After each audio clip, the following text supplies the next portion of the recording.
Yo, guys, what is up? And welcome back to another episode of the Game 6 Clay podcast. It's your boy Gotham, my boy Matt. Joined today, a day after the Warriors dropped game two, to fall down to a 2-0 deficit for the first time in the Steph Curry era, down 0-2 in the series. Before we get on there, get on to talk about just the game, our thoughts, and everything. Matt, how we doing, brother? Doing good, man. Whoa, did I lose you? No, No? I'm good. Okay. Doing good, dude. Yeah, I'm on the iPad. I'm in a weird spot in the kitchen, as I just told you, dude. But let me think of the story, man. I'll just share it real quick. When I was second year teacher, man, COVID hits, right? My principal has your camera off for a Zoom meeting. This is a grown lady out loud says, I have my camera off, guys, because whenever I look down, it feels like I'm looking down at your privates. This is in a meeting with all of our staff, man. That's where I was at. But anyway, hey, yeah, man, I said I was doing good. It's a lie. I'm doing pretty awfully. That was you. You said it in the text today. You said I think all you've been thinking about is the Warriors and that loss. Yep. Um, dude, it's this is quite literally uncharted waters for the last decade of Warriors fandom, man. You know, the Warriors have never been down 2-0, going back as far as the Mark Jackson era of Warriors basketball. So, um, not feeling too great, man. What about Hey, you? you're right, man. I did say that I have not been only thinking about, I have only been thinking about the Dubs for the last 24 hours. And you're right. It's been the first time, like you said, first time in the Steph Curry era. The last time they were down 0-2 was to the Jazz in 07. Lost that series in five. But they were not the defending champions, and they're coming off a great series. But I got a lot more faith in this squad to overcome that 2-0 deficit. But they're obviously down two games for a reason, and last night was really kind of a microcosm of the entire season. And for all of us, myself included, I think myself especially, definitely thought that coming into the playoffs they'd be able to flip a switch. That all the regular season stuff would be thrown aside, the turnovers, the carelessness. But it's very real. It's a problem that this team genuinely has. Obviously the first two games were on the road and the Warriors struggled on the road, but just going into the end of the season and getting those two wins to lock up the sixth seed and that first game in Sacramento as well. I mean, I felt like they had a good road showing. They've been playing better on the road as of late, but still unable to get over that hump. But last night for me, man, it was all about the turnovers. I think that you like the Kings in the first quarter defensively. I don't think you could play it better. Obviously they were missing some gimme threes, but still held them to 17 points. They had I think six turnovers in the first quarter. Just did not make a shot, did not make a three, and the Warriors, they had an opportunity to take that game to kick off the first quarter, be up, 10, 15, maybe even 20 points. And they just tricked it away with turnovers. Self-inflicted wounds, Steph being careless with the ball, Draymond being careless with the ball, Jordan Poole being careless with the ball. You can't give the best offensive team in the NBA 19 more possessions or whatever it was for the end of the game and expect to win that game. And, to still have an opportunity to win that game, that just kind of shows how the Warriors have shot themselves in the foot so much this season, and especially the first two games. Both times, the non-Steph minutes, they were -10, -12, or whatever it was. Game one, we saw it, it was with a 10-point lead. Yesterday, it was with a 6-point lead, and you're playing from behind the rest of the game. It felt like in Sacramento, to give them credit, they're a good young team, man. De'Aaron Fox, Malik Monk.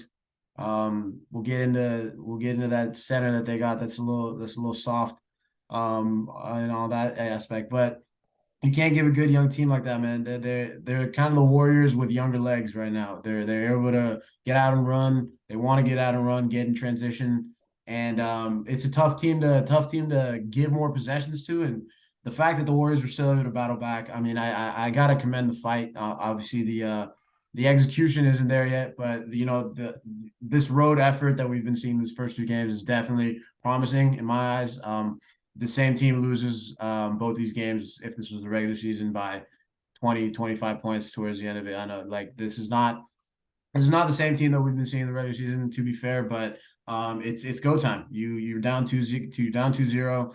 Obviously, you get to come home for the first two games, but a lot of stuff, that self-inflicted wounds that should be not happening at this stage of the season, especially for a team that has won 4 championships in the last 7 years. Like this is not the carelessness is not what you expect with the magnitude of the game, and it's disheartening. Really, I'm.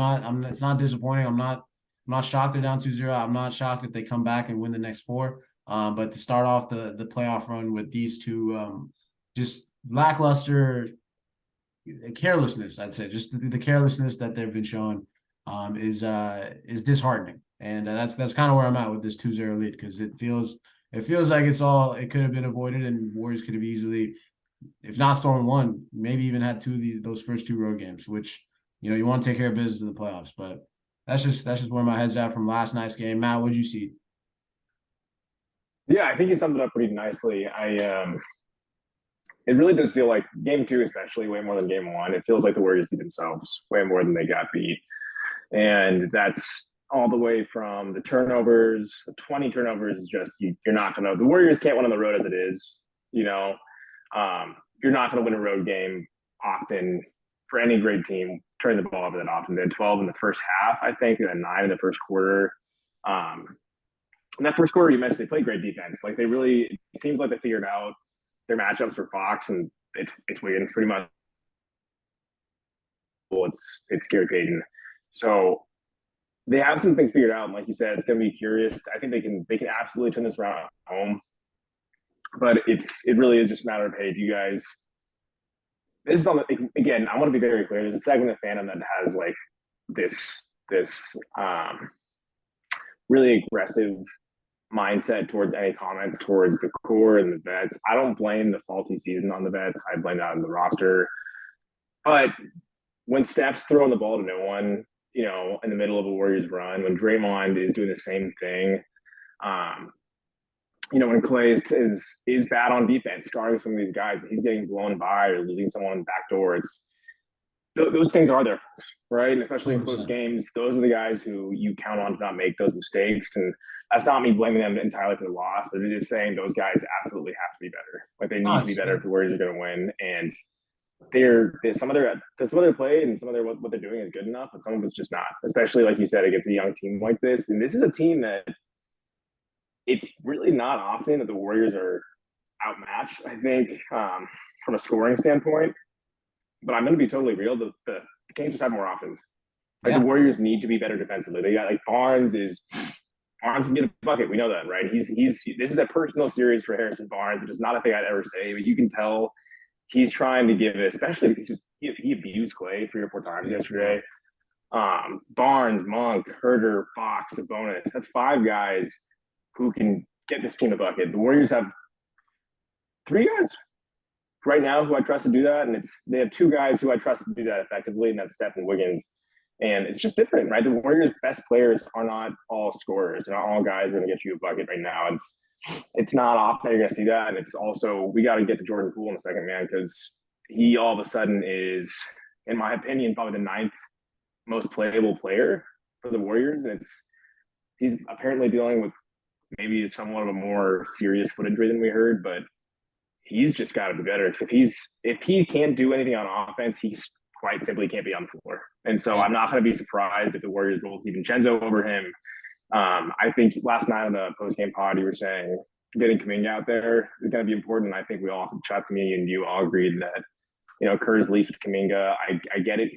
He's young and experienced, but he just gives this team things they don't have outside of Wiggins right now, to be honest, especially if Poole's not doing what he's doing. No, just disappointing loss, man. I'm curious. We'll get into what we think needs to happen, but what do you think of Jordan Poole's play right now? I mean, of course, the foot thing, but some things, man, are just this decision making. It's the shakiness for me. It's a guy who just looks like. Does he feel comfortable out there? Does he feel like he belongs out there? The game just seems. He goes through these stretches. The game just seems too fast for him, and he quite literally seems like he forgets how to play. Like I don't know any player in the league who has more of a spectrum than Jordan Poole as far as the elite version of Poole. You're like, holy shit, am I watching Kyrie Irving right now? And Yeah. then the worst version of this is like, hey, am I watching Brad Wanamaker? What's happening? It's glad shout out Brad Wanamaker for that one. One of my least favorite Warriors. But no, you're right, dude. Like Jordan Poole, Him and Andrew Wiggins were our X factors. I think we had that pod a couple weeks ago, just going into the playoffs, and they seem to want to to want to win a championship. And for right now, just to get out of the first round, you're gonna need guys other than Steph and Clay and Wiggins to step up in the scoring. And Jordan Poole is that guy. He's averaged 20 points for his team. He's been a vital piece to last year's championship run. Needs to be a vital piece for this one. And I don't know if it's the injury. And I honestly think that this series is just a bad matchup for Jordan. The Kings just play so fast, and That's the thing. That's the thing. To me, it just shouldn't be a bad matchup for him, though. it This is shouldn't. not It a good, like you shouldn't. said, But it not a is. great defensive team. Who is the guy, especially if Davion Mitchell is on staff, who is the guy that should be giving Jordan Poole a hard time right now? I mean, look, I've been impressed with De'Aaron Fox's on-ball defense. I've been impressed with the Kings' defense in general. I think that Mike Brown knows exactly what the Warriors are running, and I think a lot of it comes down to the scheme right now. I think especially in that first half, it was very reliant on the motion offense. And you're seeing it. They're hedging off on the post guy on the entry pass, and it's just mucking everything up. It ends up in you got 7-8 seconds left on the shot clock, and you got to create something on the ISO when you're running that, or it turns into a turnover. So Mike Brown is dialed in. I want to give him his credit. He is coaching his ass off. He's out coaching Steve Kerr so far through 2 games, and it's on Steve Kerr and the staff to adjust. And I think a lot of that is going to be putting guys like Steph and Jordan in pick and roll situations, getting guys like Len and Sabonis out there, getting them guarding these shifty guys and attacking those mismatches. I think Mike Brown is doing a great job, like you said. Clay's getting blown by every time because you've got guys like Monk, Fox, Quarter who are able to blow by him. And that I think it was Kevin Huerter coming on a pick and roll like 3 straight possessions there in like the third or fourth quarter, and it was getting wide open, either just a look from the free throw line or he's able to dish it out for a three. I think De'Aaron Fox was just getting into the paint at will. Nobody's coming up on everybody's playing and drop like past the free throw line. The guy is he's gonna make that in his sleep. Like it's just a lot of these little small things that, especially when you saw that the Warriors were starting to put together a run. We've been accustomed to seeing this team being able to come up with stops. So my X factor in the series coming in was the defensive end, and like you said, Jordan, when he's not able to create on the offensive end, if he's careless with the ball, I think he was passing into a wide open Wiggs in the corner and just airmailed the pass like down That six. was And it was one of those momentum breaking plays. for the moment, given the stakes, given where the team was, that may be the worst pass I've ever seen. Oh, it was Given where the disgusting. team was in that moment, it was an incredibly it belongs in the fucking Hall of Fame for just holy shit. This is the worst possible time for you to do that dumb Like thing. I was so convinced that it was tapped out because it was such a bad pass. And like it's those momentum plays that the Warriors have lost in game one, they lost it in game two, especially in game two, just with how bad they played in terms of taking care of the basketball. So for Jordan, I mean, I think I see him getting better at home. I don't think that obviously the foot sounds like he's dealing with something serious. So if he's honestly, like you said, like if he's not going to be able to contribute on the offensive end, there's no point like having him out there as a defender. So look, would love to see Jordan out there. I think a lot of it comes down to the scheme. But yeah, I like he's a guy that needs to step up. Dante's had a terrible series too. He's not been able to stay Oh, in geez, box Louise, long. yeah. Can't he's not it seems like he's lost all that confidence that he had, just even taking those rhythm threes. He's trying to create stuff off the dribble. And he's tentative going up to the rack on a 3-on-1. Like it's just a lot of mental errors right now, and I'm not saying that they can't be fixed, but it's happened too long this season, too many times that we've seen that this is who this team is, and it's really about just can you lock in like another level to execute, because they can execute. They don't give the Kings. They lost the games by 3-6 before that Sabonis bitch dunk at the end there, running up the score. But so it's not like they're getting blown out by any means. The defense is there. They've done it, in stretches. It's just putting it all together at this point. And I think 2 games at home is going to do them great. I think game 3 is going to be a good one. I think it's going to be the law of averages will work out, man. I think that the Warriors have had a rough go in terms of just some of these shots going down. Get some home cooking. Role players play better at home. So I expect to see a better effort. I expect to see better execution. But you're right. There's a lot of stuff that they got to deal with. But a big part of game 2, Matt. Draymond picked up that flagrant two, got ejected. With Sabonis, I think we've all seen the video. We all saw it live. Just talk me through it, bro. Is this on Draymond? Was that a bad move by Draymond? Was that on Sabonis? Just give me a take on that whole thing because that pissed me off, and I hope it pissed off the rest of the team because that's something that can spark you. Yeah, my buddy he just texted me right as you were saying that actually and said, "I'll grab your leg when we play pickup, and if you stomp on me, everyone's gonna ask what the fuck is wrong with you," which I thought was funny. But you know, I'll talk about that in a second. But listen, Draymond should not have stomped on Sabonis' chest. I'm not in stomp on his chest. But I'm more firmly in camp. Don't grab my foot. Big time. I'm far more firmly in that camp. Again, if I'm reacting to a stupid thing you did, if Draymond's reacting in this case to a stupid thing Sabonis did, it's the phrase of the year, right? Play stupid games, right? We know, right? Fuck around, Fuck find around, out. find out. And Draymond, sorry, jokes aside, he punched his own teammate in the face 6 months ago, man. I'm sorry, like don't if you're surprised that he stepped on your chest after you grabbed his foot, it's the wrong guy, okay? Second, listen, just watching that play over and over again, you don't Sabonis. I'm sorry, I actually didn't mind the guy until last night. I still think he's a good player. That guy. There he is. Well, that's my guy Gautam, okay? Fuck that. He's grabbing Clay's jersey before that. He's trying to toss Clay to the ground before that, okay? On the same fucking play. Grabbing Dre's foot as he falls to the ground. And again, the guy got tossed. The guy got tossed. You won the game. I'm sorry, I can't do the LeBron 2016 and again, I'm sorry, disappointed in our guy Mike Brown for doing the same thing. Post game presser, we'll see what the league does. They got to look at this. Have some shame. Have some shame.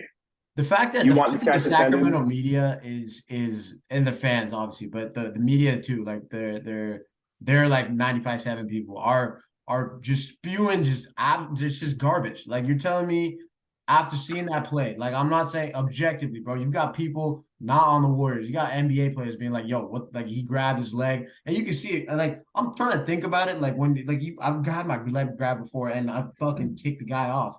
Where your motion, it's a fast break. He's literally getting ready to go on a full sprint down the other side. The Warriors were down by 4 at that time, and should have been a take foul. Going back on it, the refs didn't even call like you said, the one where he fucking roundhouses Clay, on that same play, goes down, he's grabbing Draymond's foot, and the only place is fucking I feel people are, I don't know if they don't understand physics or like you've never had your foot grabbed. When you're getting ready to go off on a full sprint, your momentum is already getting weighed down. The only place you can step is the guy's fucking chest, and if you're going to sit there crying after you grab another dude's chest and then 2 minutes later are going to go take a charge on Steph Curry that ended up being overturned. Yeah, that's my issue. Again, that pissed me off. I was like, yo, man. And then I saw all that shit post-game. I was like, yo, man, this guy's a certified bitch. The fact that Sacramento fans, media are trying to get we're trying to get congrats on that not happening. On doing that, this should fire you up. Like I was watching that game and I was pissed off. I saw that motherfucker on the ground crying. I want him to stay down. I hope he had a crack rib, bro. Like if you're gonna do some bullshit like that, that's the kind of bush league shit that people get injured with. Like you don't just grab a dude's fucking ankle, man. So I hope Sabonis felt that one. I hope he's gonna feel it game 3 because like that's the kind of shit that fires up. You don't want to wake up Draymond Green and the crew, man. Like everybody play calling it a dirty play. Steph saw it. Steph was like, yo, he held his foot. I don't know what you want me to say. So, man, that one was the epitome of the game. And then for Sabonis at the end, man, to dunk it when they're already up 6 with clock running out, I was like, all right. Like that, I hope they took note of that one because this man, Domas, this all-star, whatever you want to call, certified bitch. I'm ready, bro. This guy ready for game 3. This is ready. This is war now. The playoffs are back. We're awake now. So I'm gonna add a few things to clarify a few things. I don't begrudge you for anything you said. I do think the stepping on the chest. I think Draymond could have just stepped on the chest, to be clear, as opposed to stomp. He did stomp. I don't think there's any. I think in my head he stomped. Which again, I don't think he should have done. I think he should have been tossed? No, but if you're a Kings fan and you think he should have been, I don't think you're an idiot. I think it's like, hey, yeah, no, I get the ejection. Tossed, right? I get the ejection. That was fine. But I I do think there is some. Oh, okay. We saw this. Maybe this wakes Draymond up in a way that is helpful. I'm curious to see. So I don't know if you remember this. This is I think 2010 Lakers when they won the title. The OKC Thunder were young that year, right? And they put them a hell of a fight. Okay. It was the last great Laker year. The Thunder came in, and everyone kind of realized, oh, this team's legit, right? I'm trying to figure out if we're watching if we're seeing this version of the Warriors. Maybe it's towards the end of this version of the Warriors being great, and they get out of this. We look at this Kings team as, as this up and coming, like, oh, they're real. Or if we're watching the Warriors and they're the 11 or 12 Lakers, I forget which team it was, when Andrew Bynum clotheslined JJ Barea and got tossed, man. So I don't know what we're going to see here. I hope we get the former, right? But if the Warriors, all jokes aside, and I do think this will wake them up at least for a game. If this doesn't get them riled up in the right way, I could see things getting ugly real quick if Draymond channels it the wrong way. And I hope that's not how it goes. Draymond has shown, he walks that line as well as and as dangerously as any player we've ever seen. But it's going to be interesting to see how the Warriors react to this, and I expect them to beat the living shit out of Sabonis throughout the next game. And it's got to be, and again, it's physical basketball. The refs have let the team play for the most part. We saw Steph get his ankles almost broken on a contested three. Hey, what's new? But I hope they let him keep playing, and I hope we get some JaMychal Green minutes here and there. Just to be you, bro, I want JaMychal Green to get in, subbed in, and just absolutely clock this dude, bro. Just get in there, give me a hard screen. Do something, set the tone. Because honestly, like the Warriors, they've looked like they've been the softer team in the first two games. The Kings have brought the physicality. The Kings have brought the pace. Look, man, this is a young team, and look, every time you guys got siblings, right? Older sibling, you take a couple times, bro. You take a younger brother to come hit you once, hit you twice, but after one hit, you're like, all right, bro, like let me put you back in your place. And the Sacramento Kings, for right now, are the little bros in this NorCal rivalry, and Warriors got to show up and bring that energy. You got Chase Center that's going to be rocking. You've got the spice added to the series now. It's very much on. And I'm glad you kind of brought it. Yeah. Real quick, I want to ask you, man. You touched on it earlier. What are some of your reactions to some of the? I want to ask you about a few different players, okay, in the context of how they've been handled throughout the season and the playoffs so far. Okay, so Anthony Lamb was the guy they had to convert, right? He offered so much for this team they had to have on the playoff roster. They didn't add a big, okay? Moody, what did he average? 8 minutes a game this year, probably DNP'd half the season. Kuminga started showing out as a rotation player. I think it's a combination for me, a management thing. And right now, again, there's so much more to coaching that Shaker knows more about basketball than you and I will ever. 100%. We couldn't touch. Okay, I want to be very clear. And coaching is far more than rotations. It's far more than you play. The players you play. But I just want to say the fact that Moody is looking okay in a playoff series right now, the fact that Kuminga can't get on the floor, which I think is wrong, to be clear. I think Kuminga should be on the floor right now. The fact that the Warriors didn't add a big body at the deadline, and we saw their only two legitimate big men get in foul trouble last night, and there's some consequences for that. What are your reactions to that, man? Are you frustrated with the way are you a little more frustrated now with the way Kerr managed Moody? How is managing Kuminga than you were previously? How do you feel about the roster construction, just given what we're seeing with foul trouble and stuff? Because last night I couldn't help but think to myself, how is this guy getting on the floor for the most important minutes of the season in Moody, right? Yeah. And we couldn't see this guy all year. We're seeing him behind literally everyone, right? He was at certain points as far as the rotation, he was the last man. So what do you think, man? Yeah, no, I hear you. Look, the Moody thing's interesting because for me, like when we first saw him earlier in the season and he started I think it was one of the first 10, 15 games.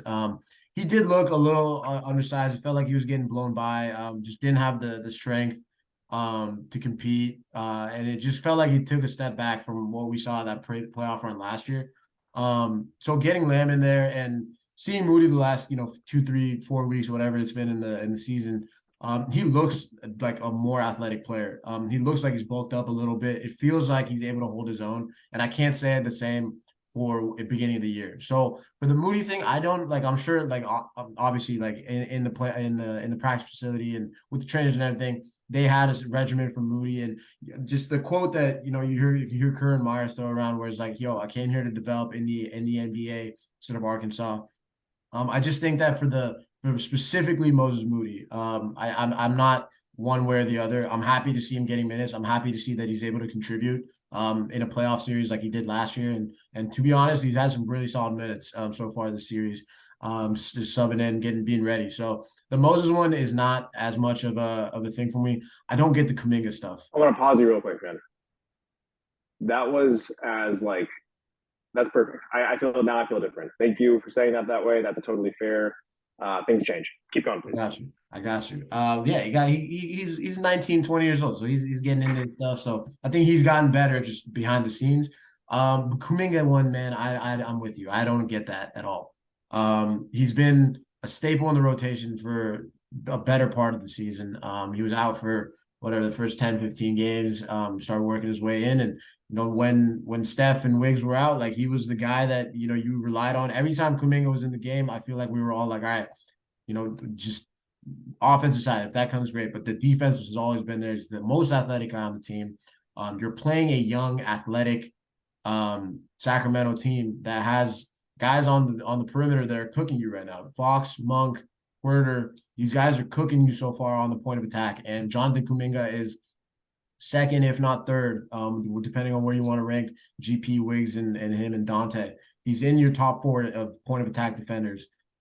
He's shown it what he could do in the regular season. He came to be a guy that you relied on in the regular season. I don't see how he's not cracking minutes right now.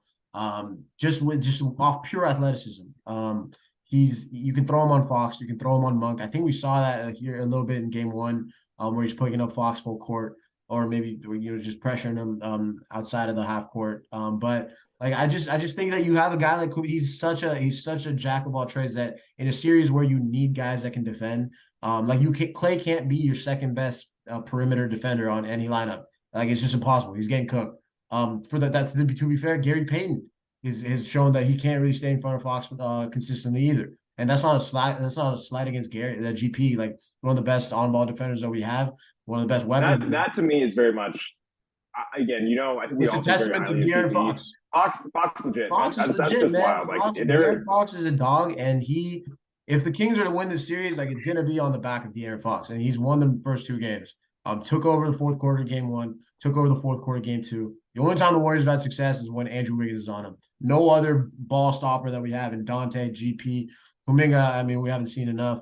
But Wiggs has been the only decent answer, and Fox still got going in the fourth quarter. So the guy's a problem, and he can very much beat the Warriors this series. I'm not going to sugarcoat and say they're a stop away. Or De'Aaron Fox is going to be a superstar, and he's already on his way there. So having just with that, like you have a guy in Kuminga who's 6'8", whatever, 6'6", 6'7", athletic.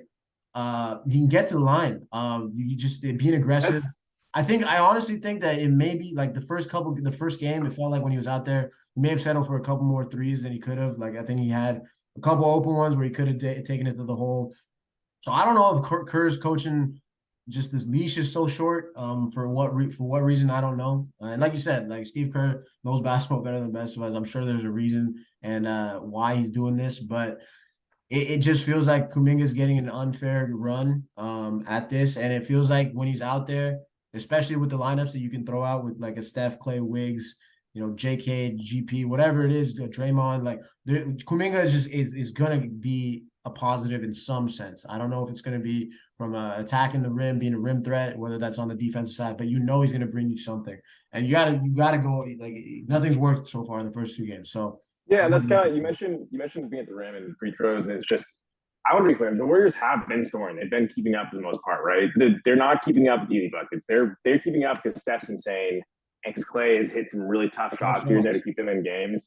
And Wiggins, again, we got to get to Wiggins in a second. Wiggins has just been their second best player, and it's not particularly close, I don't think, in this series.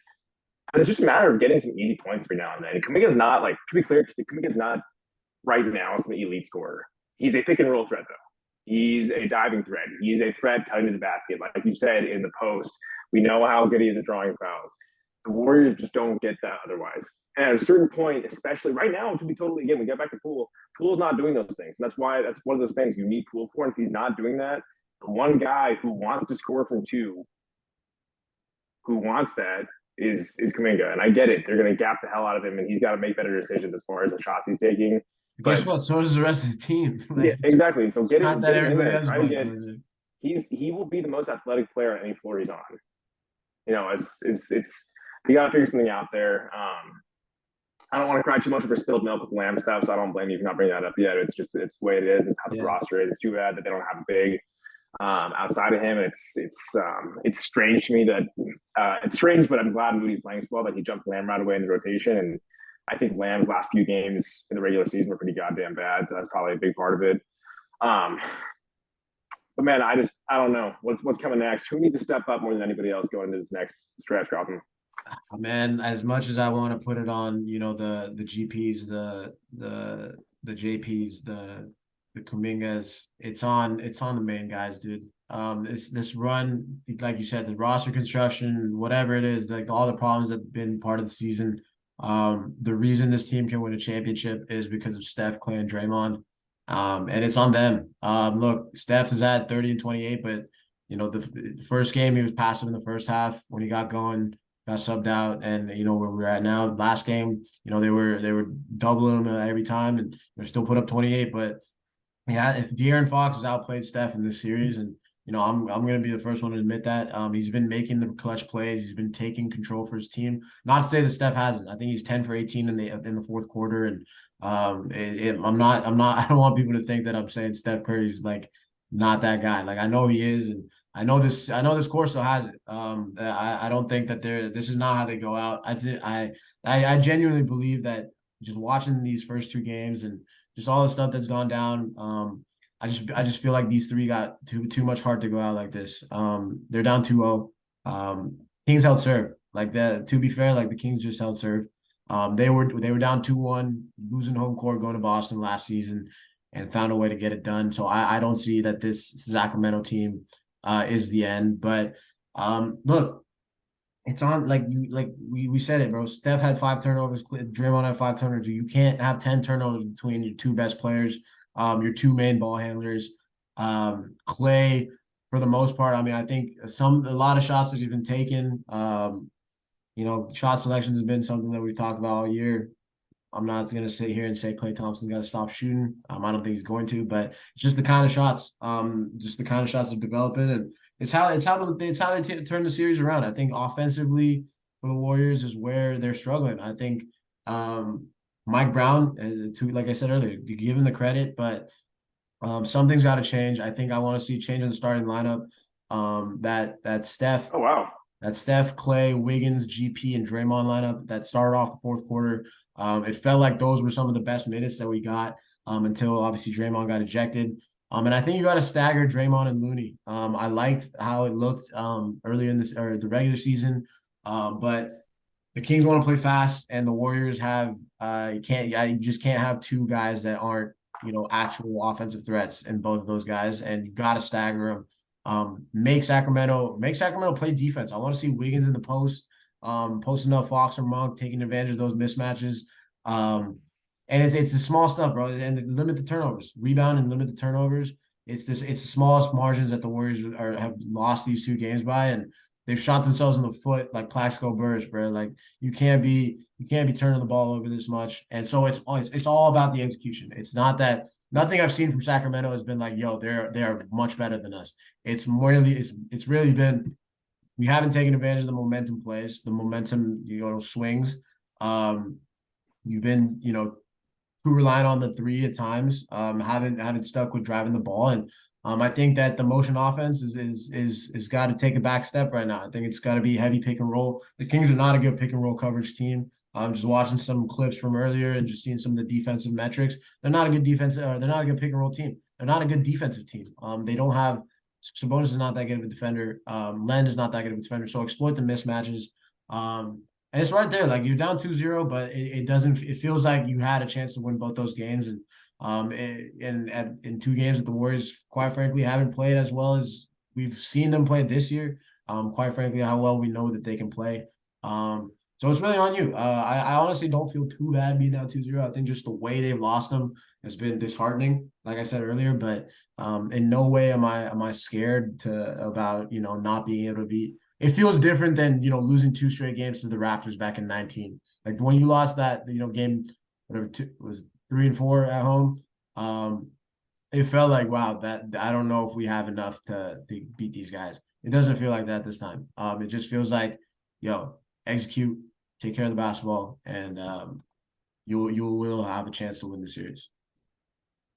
Yeah, I think everything you said is totally fair. I don't disagree. I already said that I think they kind of beat themselves in game two, and if they lose this series, like you said, I don't think it's a this team is cooked type thing necessarily. I mean, again, if people think that and feel that way, that there needs to be changes made. I'm not going to argue, man. First round loss is not that's not acceptable. And you Where can't this win team's that. at, no matter what's going on. But yeah, it's we just got to point out these next 2 games, both of them are the 2 most important games of the last. Just that the Warriors have had all year, the Warriors probably had in the last 10 years, for being realistic as far as I don't what know. it Those means Boston for you games guys. last year were pretty important. To be clear, I just mean as far as the roster goes. Like these next Yeah, two fair. games are going to determine. I don't mean like in the scheme of things. Obviously, a game 7 title game or Yeah, like no, a I'm those clear. are huge. I'm just saying as far as like this team as we know them is going to these next 2 games are going to dictate the Warriors next year in a lot of ways. And if they go out in 5, if they go out in 6, I don't They know. go I out don't in know what's going to 7. happen. They go out in 7. Look, Joe Lacob has made it clear that he's not going to pay this tax bill if this team is not winning. And look, for all the love that we have for this core and everything, first round exit. As much as I don't think that it's on them for why the Warriors struggled this much this season, we talked about it all year. But look, Joe Lacob's going to make a decision, and you have to make that decision as hard as possible. And losing the first round is not an option, and I don't see that happen. My hot take, bro. My hot take is that the Warriors they go off on it. They win 4 in a row. They close this out in 6. I really don't think it's inconceivable, man. You know me, I'm not going to bet on that. My gut is starting to say some horrible things, man. But one game at a time. Win this next game at home. You play the best players. You play the guys who you think are going to help you win the most. You don't fuck around with the non-Steph minutes. You put the best defenders you can out there. When Steph's not on the floor, you try to get some stops, get some dirty buckets, and that's got to be the way they win this game. And also, it's just got to be. It's I am so happy Wiggins is back, man, because they're going to need that guy for this Shout series. out Andrew Wiggins. Shout out to a guy who hasn't played in 2 months and is, again, in my opinion, been the second most important player for the Warriors. The Warriors get blown out yesterday if he's not playing. He hit timely bucket after timely bucket, 3-2, got to the rack. He missed a key layup, unfortunately, after a steal that would have put the game to like 4. But hey, take it. Done everything else. He got the steal, got the stop. So, more Wiggs. It's got to be Wiggs matched with Fox. I think you cannot have anybody on Monk besides GP2. And then again, trust the guys that you trusted all year, to be good, because you didn't play Kuminga all year just to not play him in a series where he could potentially thrive. You didn't just all that, man. And just trust these guys. Trust these guys, and if they're not rolling, you gotta trust your guy. I think your Steve Kerr and roll the best 5 players. If that means not Clay, if that means not Jordan Poole, if that means not, who knows, Draymond or Loon, you got to figure out who's not out there. We know there's one guy out there at the end of the day. 2, I think Wiggs is there, and Clay is probably always going to be there too. But no, man, I think one game at a time. If they win this next one, I'll feel okay. Obviously, if they lose this next one, obviously we're going to be having some really tough conversations on Thursday night. So. Yes, sir. Hey, man. This isn't how it ends. And like I said again, the Kings just held serve. You got until the Warriors lose 1 at home. There's no panic. There's adjustments to be made. And we got a game Thursday night. But this is a 2-part pod. So as you guys can probably tell, it's not 3 of us today. It's 2 of us, me and Matt. We got 2 days in between games 2 and 3, and we figured we'll do a game 2 little recap with me and Matt tonight, and then tomorrow me and Chuck will be hopping on for a game 3 preview. Kind of dive in deeper into. I know Chuck's our main our film guy. So I know Chuck's gonna have some adjustments that he knows that he wants to see, stuff that he's seen on the film. So we'll get a little breakdown, I guess, of the Warrior series so far and what to see for game 3. But before then, Matt, anything you want to shout out, man? Just my guys, dude. Keep reading GSW Fast Break. Keep following Gotham. Keep following Chuck. Check everything out, guys. We love doing this, so it's always fun. Always a good time, man. Until tomorrow, I guess for us. But see y'all game 3, man. It's the series is on. It's gonna be a dogfight, but I got faith in the crew. I got faith in the core. And I got faith in Steph Curry to figure this out. But until the next one, man. Peace.